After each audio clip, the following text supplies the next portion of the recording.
Hello, everyone. Welcome to Kiki and Kippets. It's me, Mary, coming to you on this Tuesday, June 24th, and it is hot AF in New York City. It's like 122,000 degrees in the shade. I'm exaggerating, but I'm sure many of you who are also suffering from this horrible heat wave know exactly what I mean. I saw a reel on IG today where somebody put a pat of butter on a New York City sidewalk and it melted like that. Yeah, it's that kind of hot outside. But thankfully, I'm in my air conditioning, knock on wood, power will remain on. I mean, there's been kind of, flickering lights and stuff going on, but knock on wood, everything will remain all good.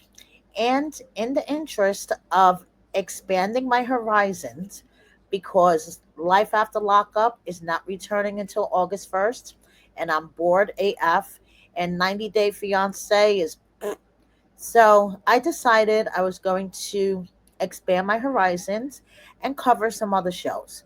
So I'm coming to you today with my recap of Match Me Abroad, Season 2, Episode 1.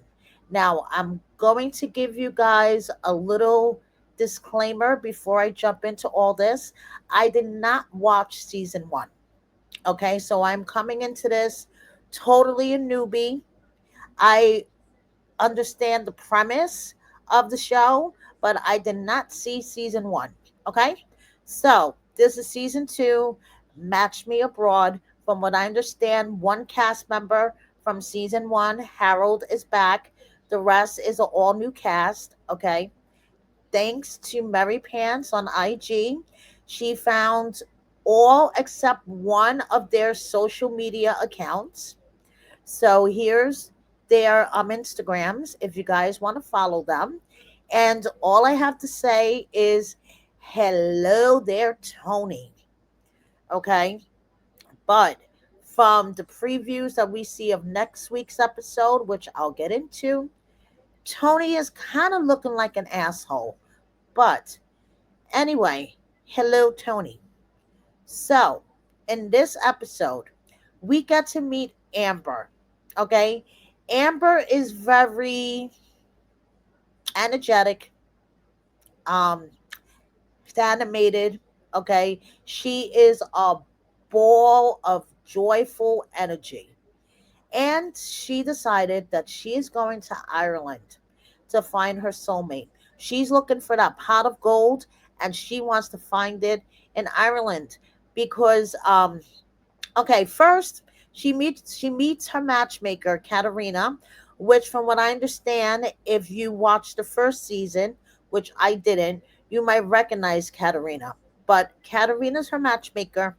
They meet up at the airport and basically Katerina was like, "Why were you engaged three times?" So Amber explains that it was basically because her self confidence was in the dumps and um, convenience. Okay.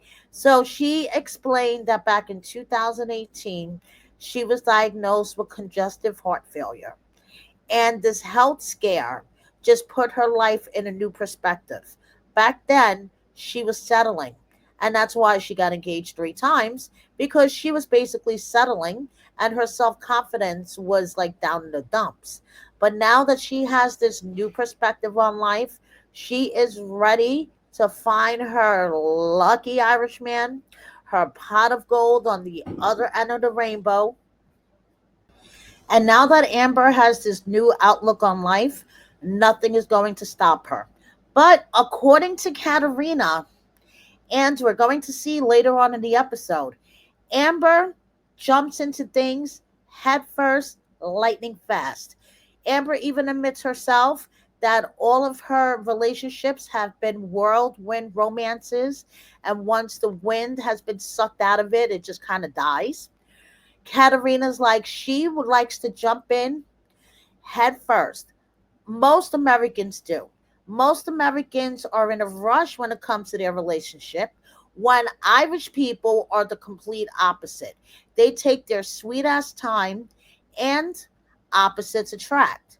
We will see how basically Amber falls head over heels. Okay. She does fall way too quick. So Katarina has set up like this meeting mix meeting mixer for singles. Okay.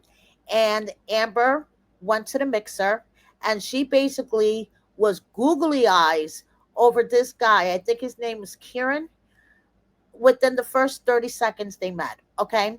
So this mixer had, couples doing different types of um exercises, and they were like, improv dancing together, giggling, laughing, and next thing you know, they're sitting on the floor having a conversation. She doesn't even know his fucking name yet, and she's looking at him like this. She is all goo goo gaga over this dude, and she didn't even know his name.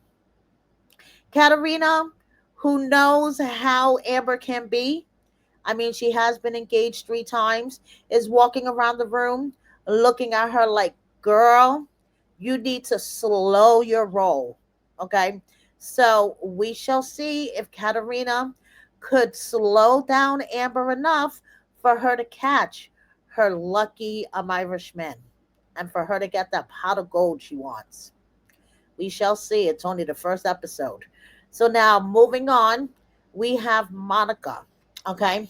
Monica is what you call an empty nester. She's from Newport Beach, California. She has a daughter that she loves very much. She was a single mom. Her daughter is now in college. Her daughter plays varsity basketball. She is starting her own life. And it's time for Monica to stop putting everybody, including her pets, before herself. And it's time for her to step out of her comfort zone and find herself a man. So, this is why Lucia, her Brazilian matchmaker, is going to come in very handy. Why does Monica want a Brazilian man, you may ask, besides the obvious that they're really, really hot?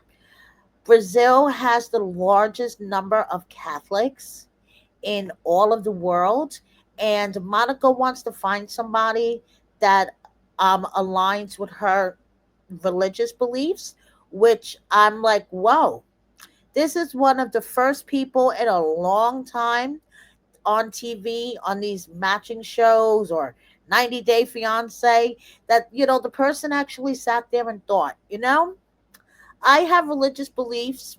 If I want to find somebody that will most likely align to my religious beliefs, maybe I should go to a country where there are tons of them.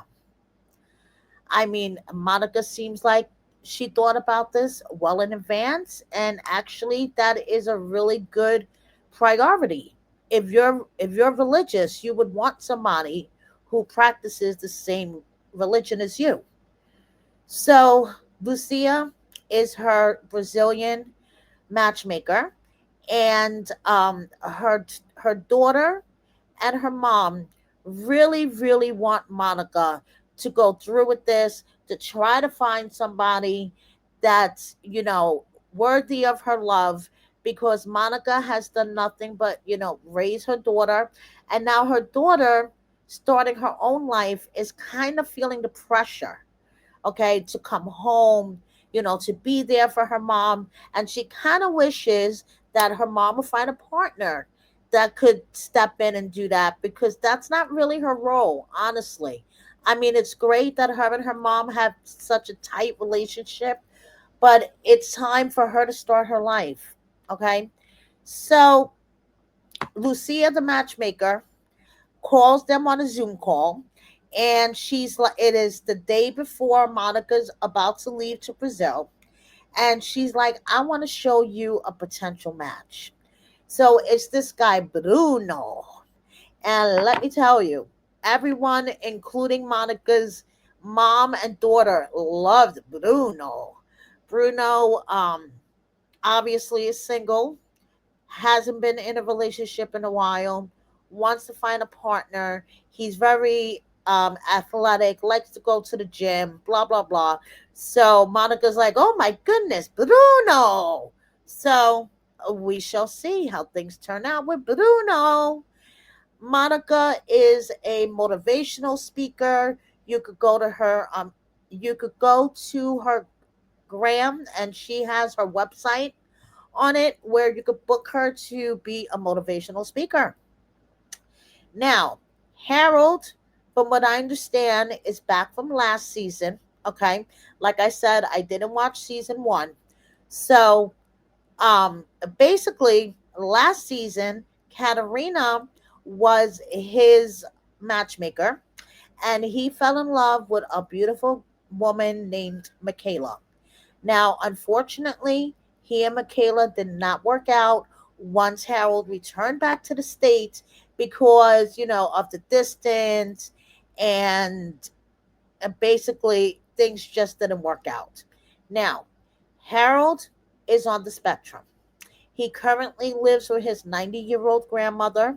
He loves to draw. He does all the sketching and artwork and whatever. And he loves suspenders, as you can tell. The guy has a suspender collection. So he is going to Singapore, okay, because Katarina recommended Dolly, the matchmaker. And Harold realized when he switched his location on his dating app to Singapore, he was getting a lot more hits. He doesn't know if it's because he's considered tall and handsome in Singapore, but he was getting a lot of hits. So he decided, hey, let me travel out to Singapore and try my luck. So Dolly is his matchmaker.